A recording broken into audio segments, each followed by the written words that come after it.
Should I buy the Sony HT-A9?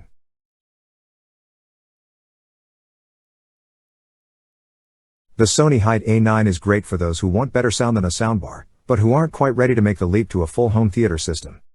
Wireless communication between the speakers and the bass unit works great, and it supports every kind of audio format.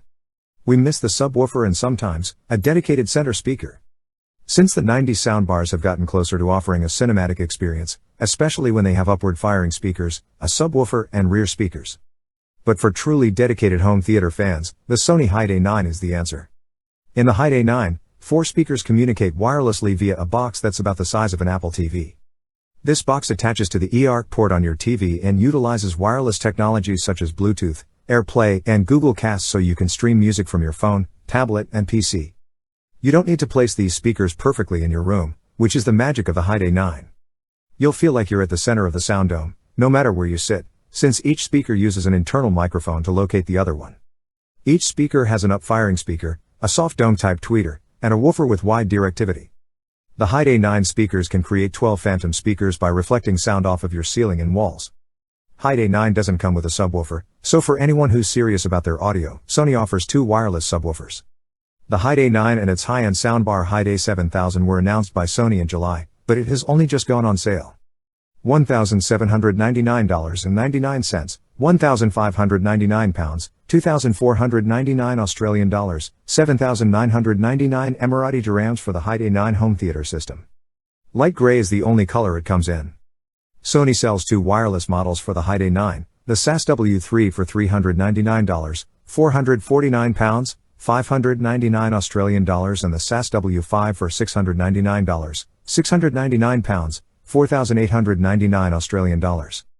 The Sony HT-A9 includes 4 wireless speakers and a bass unit you connect to your TV so they can communicate wirelessly. It has 2 HDMI ports on the back, power, Ethernet, and a 3.5mm port for connecting to Sony TVs. It also has a USB port, but it's only for servicing.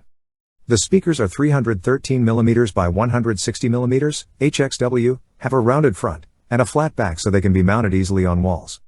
There's no wire between the 4 speakers and the base, but they do need to be powered up and plugged in. Due to this, it's better to put the speakers on a stand or table than to mount them on the wall, since you'll have to run electrical wires to your outlet.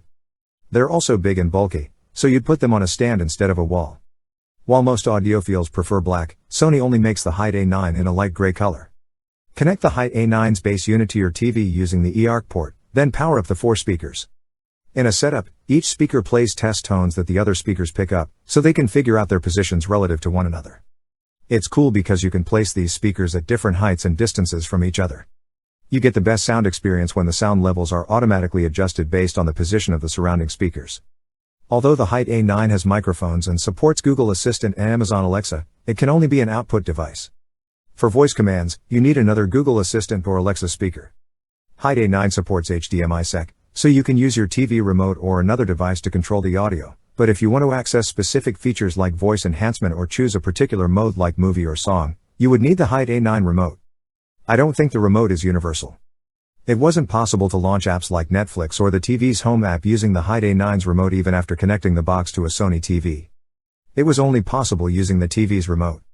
In addition to Dolby Atmos, DTS-X, high-res audio, AirPlay, Bluetooth, Google Cast, and Alexa, the Sony HT-A9 supports almost everything. It has 2 HDMI 2.1 ports and supports 4K/120 video. Both of them connect to your TV through eARC, and one can take input from a separate source. Using the eARC port on the HT-A9, all audio from the TV came back to the HT-A9. HDMI cables were used to connect the Apple TV 4K and the Xbox Series 10. Our living room is easily covered by the HT-A9. It's got decent bass out of the box, but if you want anything more, you'll need a subwoofer. HT-A9 delivered better sound than any other soundbar we've tested, even without a subwoofer. The 4 speakers on the HT-A9 create a better sound array with phantom speakers that sound really good.